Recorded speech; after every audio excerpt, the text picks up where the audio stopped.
नमस्कार। एक बार फिर मैं दीपक पारा सर आपके सामने लेके हिंदी की क्लास और शुरू करते हैं आज एक नया टॉपिक। बड़ा अच्छा टॉपिक है, नाम है उसका लिपि। क्या नाम है? लिपि। लिपि टॉपिक का नाम है लिपि। अब देखिएगा, वैसे देखा जाए तो आपको बता दूं सबसे प्राचीन लिपि है ब्राह्मी लिपि। कौन सी लिपि? ब्राह्मी लिपि। सारी लिपि का विकास इस ब्राह्मी लिपि से ही हुआ है। और अब मैं लिपि के बारे में आपको थोड़ी परिभाषा बताता हूं, सुनिएगा कि प्रत्येक भाषा की लिपि होती है, बिना लिपि के कोई भाषा नहीं लिखी जा सकती। देखो, मैंने लिखा आपके सामने ये ठीक है। एक मैंने लिख दिया आपके सामने ये, एक लिख दिया मैंने आपके सामने ये क्या है? चिन्ह। क्या है ये? चिन्ह। ये है चिन्ह। क्या कहलाते हैं ये? चिन्ह। ये चिन्ह अलग है, ये चिन्ह अलग है, ये चिन्ह अलग है। अब सीधी सीधी बात करें तो यह आएगा भाषा ध्वनि। परिभाषा की बात कर रहा हूं।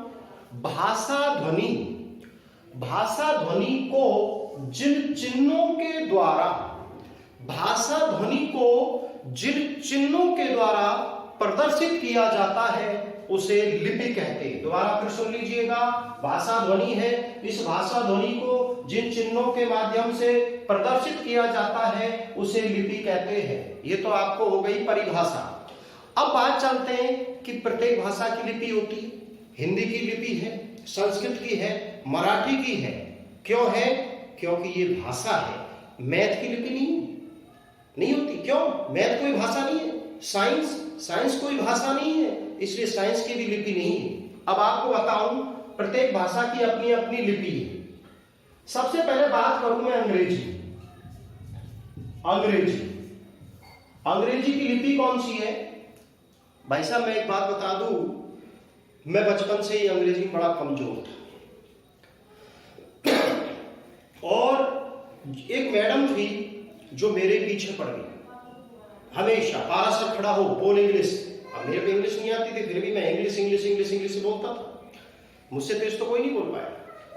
और उसके तो नियम और थे, इंग्लिश में बात करोगे। भाई साहब, मेरे पे नहीं आती थी इंग्लिश में बात, क्या करूं भाई साहब? तो कहते हैं ना, कोई उससे मैम का नाम ले देता था तो मेरे तो भाई साहब सिट्टी पिट्टी गुल हो जाती थी। और मेरा जो मन है वो अंग्रेजी के नाम से रोने लग जाता था। इसलिए लिपि हो गई रोमन। कौन सी हो गई? रोमन। ध्यान रखना, ये याद करने के लिए है सब कुछ। लिपि हो गई आपकी रोमन। इसके बाद आपकी है उर्दू। उर्दू की लिपि कौन सी होगी? उर्दू की लिपि है फारसी। ध्यान रखना है, उर्दू की लिपि कौन सी है? फारसी। पंजाबी भी भाषा है। पंजाबी लोग अपने भगवान को गुरु नानक, कोई गुरु के नाम से संबोधित करते हैं। अब वो गुरु तेज बहादुर हो सकता है, गुरु गोविंद सिंह हो सकता है, कोई भी हो सकता है। तो इसलिए उनकी लिपि ऐसे कहते हैं पंजाबी की गुरुमुखी। क्या कहते हैं साहब जी? गुरुमुखी। ये आपको पता चल गया। अब मैं आपको कुछ और लिपि और बता रहा हूं, सुनिएगा गौर से। एक लिपि है जिसका नाम है देवनागरी। कौन सी है?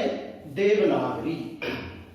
अब इसका नाम देवनागरी क्यों रखा? और कुछ नहीं रखा, और कुछ भी तो रख सकते थे, लेकिन देखिएगा देवनागरी क्यों रखा मैं बताता हूं। गुजरात राज्य था और गुजरात राज्य के नागर ब्राह्मण थे।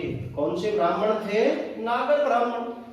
अब उन नागर ब्राह्मणों ने सबसे पहले संस्कृत को देव भाषा कहा। क्या कहा? संस्कृत को देव भाषा। गुजरात के नागर ब्राह्मणों ने सबसे पहले संस्कृत को देव भाषा कहा और इसी के आधार पर लिपि का नाम रख दिया देवनागरी। या नागर जो थे उनके आधार पर देवनागरी नाम रख दिया। क्वेश्चन भी बन सकता है, देवनागरी लिपि का पहला प्रमाण कहां मिला? गुजरात में ही मिला। यहाँ का एक राजा था जय भट्ट। क्या नाम था? जय भट्ट। उस जय भट्ट राजा के शिलालेख में, जय भट्ट राजा था, उसके शिलालेख में सबसे पहला प्रमाण देवनागरी लिपि का मिलता है। कब मिलता है? 8वीं सदी में। ध्यान रखने वाली बात है, 8वीं सदी में मिलता है। अब बात चलती है और 2-4 लिपि देवनागरी में कौन कौन सी भाषाएं देवनागरी लिपि में लिखी जाती है, तो मैं आपको एक ट्रिक के समझाता हूं। कैसे? देखिए, एक देव नाम का लड़का था, एक मगन नाम का लड़का था। दोनों मेरे प्रिय स्टूडेंट थे, देव और मगन। मगन नाम से ही पता चल रहा है, हंसता रहता था और यानी आयोडीन की कमी, कुपोषण का शिकार। लेकिन इन दोनों के बीच में झगड़ा हो गया। अब झगड़ा क्यों हुआ? आगे होगी कोई न कोई ऐसे। तो देव ने मगन को ठोक दिया, तो देव मेरे पास आया, गुरुजी मगन को हंसा। क्या बोला आके मेरे से? मगन को हंसा। मेरे से बोला देव आके मगन को हंसा। तो यानी ये ट्रिक आपको याद करवा रहा हूं, देव से बन गया देवनागरी, देव से देवनागरी। अब मैं से बनेगा मराठी, ठीक। गै से बनेगा आपका गुजराती। क्या बन गया साहब जी? गुजराती, गुजराती भाषा। तीसरा आपका बनेगा नै से बनेगा नेपाली। चौथा आपका बनेगा को से कोंकणी। क्या बना? कोंकणी। गोवा राज्य की भाषा है कोंकणी। और है से बन गया आपका हिंदी, है से बन गया हिंदी। और से बन गया आपका संस्कृत, से बन गया आपका संस्कृत। यानी मराठी, गुजराती, नेपाली, कोंकणी, हिंदी, संस्कृत, इन सब की जो लिपि है उसका नाम है, क्या नाम है? देवनागरी। क्या नाम है? देवनागरी। ये आपको ध्यान में रखना है। और इसके अलावा भी कुछ है, जैसे ध्यान रखना है भोजपुरी भाषा, भोजपुरी भाषा है, उसकी भी लिपि देवनागरी है। एक आपकी जो मैथिली भाषा है उसकी भी लिपि देवनागरी है। एक आपकी मगही, इस मगही की भी जो लिपि है वो कौन सी है? देवनागरी है। ये आपको ध्यान में रखना है। और अब अगला जो इसके बाद टॉपिक आएगा वो आएगा देवनागरी लिपि की विशेषता। वो मैं आपको अगले वीडियो में बताऊंगा।